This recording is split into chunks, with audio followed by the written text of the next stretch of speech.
Hey guys, today I'm going to talk about some makeup do's and don'ts and some tips and tricks that may make your life a little bit easier or help you understand how to do your makeup a little bit better. Nothing's ever wrong if you think it looks good, but these things have helped me along the way, so maybe they'll help you too. Okay, I took all my makeup off and I'm gonna do a half and half kind of thing. This side is gonna be the don't side and this side is gonna be the do side. To start off, do make sure you have a super clean face. Wash and moisturize before you put your makeup on. It just makes for like a really clean slate, and it helps everything just go on much smoother. And then next, you do want to put on primer. So I'm gonna put primer on this side of my face. Now, I don't really do this every single day. It's just an extra step that will make your makeup stay on smoother and go on better. But definitely don't do it every single day. So it's not gonna make or break it, the situation, but it will help it out. I use Arbonne's primer. It's comparable to the Benefit Poreless primer, so it's great and it's clean. So this next thing is something I love telling people about, because if you don't do it, it will change your life if you start doing it. And it's wetting your beauty blender. So literally get it under the sink and get it soaking wet with water and wring it out. And then I wring it out again in like a washcloth.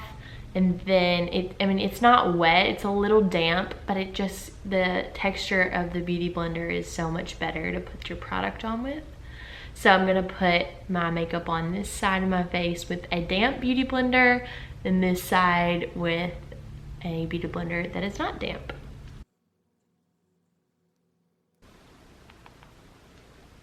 This is absolutely terrible. It feels as hard as a rock. Oh my gosh, I don't see how you people do this. I mean, it's like literally so hard.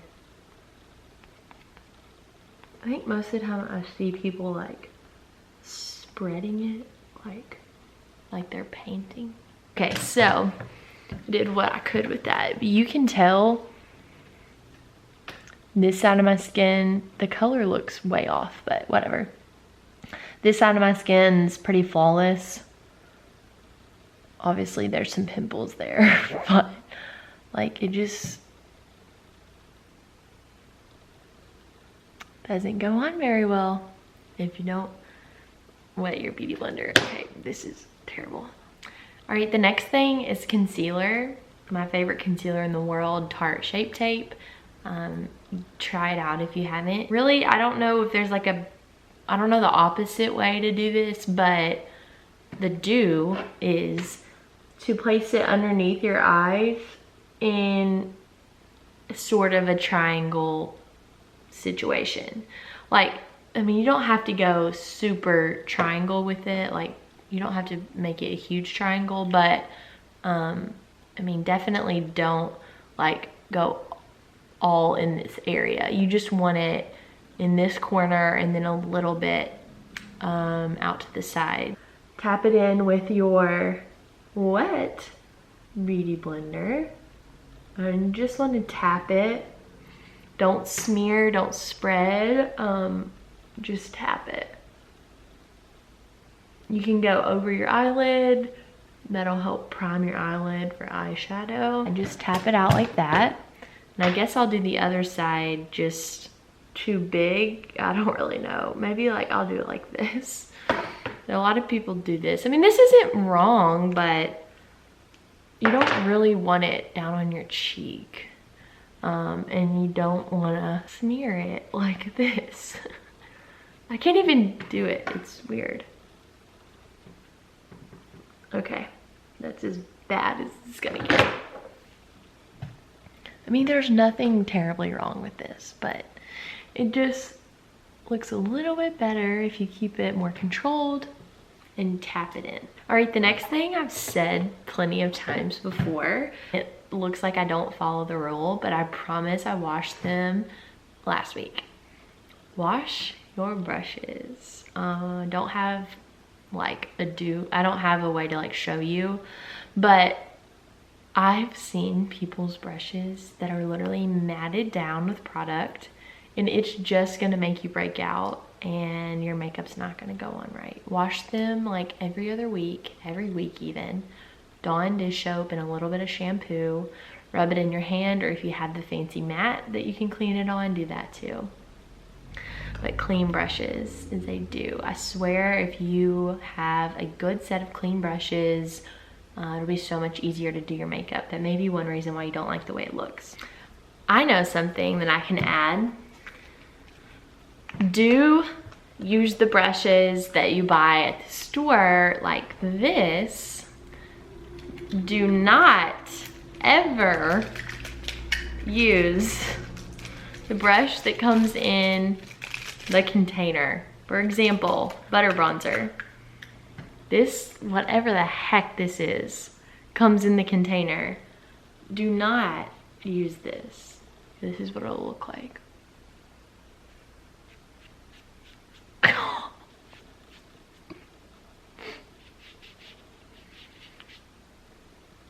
I don't know what the heck that is. I've seen people use this. I swear they do. So it must be said. I have to conclude it. Don't use this. And there's also a little brush that comes in my favorite Hoola bronzer. I mean, it is pretty good for your nose. It's a little teeny thin brush and it is good for your nose, but yeah, just don't. Next, brows.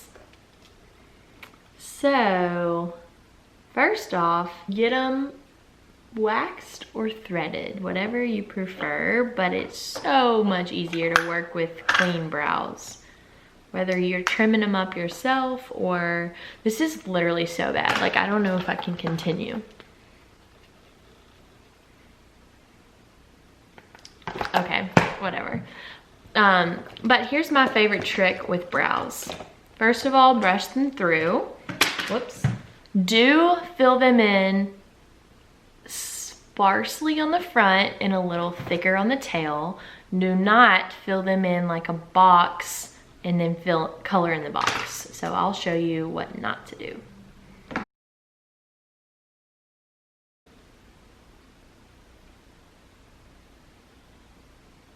And then fill it in.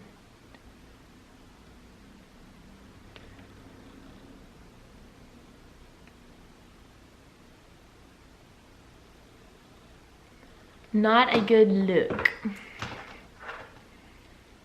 This is so hard to do it wrong, honestly. It's just kind of hard. Wait, that sounded kind of sassy. It's so hard to do it wrong. I do it right. Let me tell y'all, I used to do it like this. If this makes you feel beautiful, you go for it. But it's not my preference. You can see I just like literally drew a box and filled it in. So on this one, I'm gonna take two different colors, taupe and some kind of darker brown color. I'm gonna brush them up and over, make sure they're great in line. For the tail, I'm gonna take the darker brown color and just barely fill in the tail. Just the tail, just barely. Small little strokes. And then for the front of the brow, it's naturally more sparse up here, so you wanna keep it that way. Oh shoot, I just poked myself. Anyway, draw a little line underneath.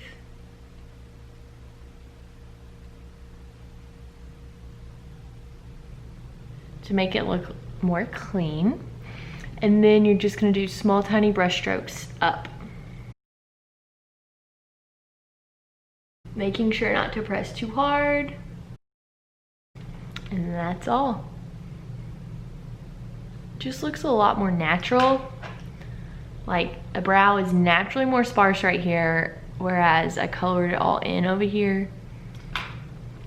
So I just think this looks much more clean. I cannot deal with myself over here. I didn't know it was gonna get that bad. Whoops. Okay, the next thing is eyeshadow. So do not put your eyeshadow all the way up to your eyebrow. It's okay to highlight underneath your brow on the brow bone a little bit, but I feel like this trend is finally fading. But people used to literally put eyeshadow like all the way up here, like this. I mean, it's like you can't even tell because it's like white. But your eyeshadow, obviously my eyes are shaped differently than most people. We all have different eye shapes, but you don't want to go much past your brow bone. So my brow bone is here. I can feel it. I may highlight underneath my brow with a highlighter color, but for the most part, you don't want to go past like this area. And that is different for everyone's eye. But great rule of thumb for people that are terrified of eyeshadow, a really light color all over the lid, a neutral shade in the crease and all over the crease, and then a darker color like this one in the corner. So a lot of people are telling me they're terrified of eyeshadow, but you can do something really beautiful with 3 colors. So do blend it out really well. Use great brushes to blend. Don't put it all the way to your eyebrow and not blend. So some people will put colors on there and not blend them all together. This is much harder to explain than I thought it was gonna be. But anyway, I'm gonna finish up my eyeshadow and I'll be right back. JK, I'm not gonna do my eyeshadow, but I wanted to add one more thing that will make your life a little bit easier is if you'll prime your eyelids with an eyeshadow primer. I see a lot of people use a concealer to do their eyelids. It doesn't work for me. I have hooded eyebrows. I have hooded eyelids, so I get really bad creases. I don't know if you can see it or not, but product really creases really bad in my eyelids. And so for me, this little guy right here, which I've talked about before, the Urban Decay, hello, focus, there we go. The Urban Decay Eyeshadow Primer Potion works really well for me. I'll put this on my eyelid and then I buff it out with a brush or my finger. It works really well for me, and like I said, some people use a concealer, but if you'll prime your eyelids, your eyeshadow will stay on much better. And for me, if I prime my eyelids, my eyeliner won't transfer. So when I open my eyes, my eyeliner will disappear. Like my eyeliner will go underneath my eyelids. Some people don't have that problem, and I'm jealous of you if you don't, but my eyeliner will transfer onto my lid all day while I'm wearing it if I don't prime my eyelids. I used to have eyelash extensions. They literally saved my life, but I took them out. I had to leave my amazing lash girl in Nashville, and the new one that I found, it just didn't work. You know, her products were probably different, so they just didn't work for me. So I took them out and thought I should just save my money. May get them again soon. But anyway, I am using strip lashes a lot, and the best advice I can give you, a lot of people are like, hey, I can't put them on. How do you put them on yourself? Well, a lot of practice first of all, but the best tip is number 1, let the glue get tacky on the strip lash. So put the glue on the lash like you normally would and fan it or blow on it, but let the glue get a little bit tacky. Let it sit there for like a minute or so. Fan it, blow on it, and then put it on your eye. And when you put it on your eye, just look down as much as you can. So like I do it like this, mirror down here. I look it down as much as I can, and then I set it right on top of my eyeliner. I do my eyeliner first, so it gives me kind of a guide. And then you just set it on there. Same thing for when I'm doing people's eyeshadow or makeup. I tell them to look at their knee. So this is me looking at my knee, and as you can see, you get like a very smooth canvas to put the eyelash right on top of the real eyelashes. Okay, I put on a little mascara to make myself look alive, and the last thing is lips. So You want to overline your lips just a teeny bit. It scares a lot of people when I do it on them, like for their wedding day or something, because most people just put on lipstick and like go. And it looks perfectly fine like that, but it looks a little bit better if you overline a little bit, so I'll show you what I'm talking about. So I haven't even put lipstick on and filled in at all, but you can already tell I've overlined a little bit here, and I drew in the line here. So let me add some lipstick and just show you what it looks like. Okay, I hope you can still tell. It's really hard to do. It's not a huge difference, but that's a good thing. You don't want it to look like really fake. But it just makes your lips look a little bit more full if you're overlining them just a teeny bit. And you don't even have to use a lip liner every day, because I surely don't, but I will take my lipstick or my lip gloss or whatever, and I'll just go on the outside a little bit like this. No lip liner on here. Oh, I covered it up, but I just took the lip gloss over the line a little bit, and it looks so much better. But lip liner does help it. So all right, that's all I've got. I hope these tips and tricks and do's and don'ts come in handy when you do your makeup the next time. It doesn't have to be difficult, and you'll get the hang of it once you start doing it more often. But drop any questions you have down below and I'll be glad to answer them. And I hope you enjoyed the video.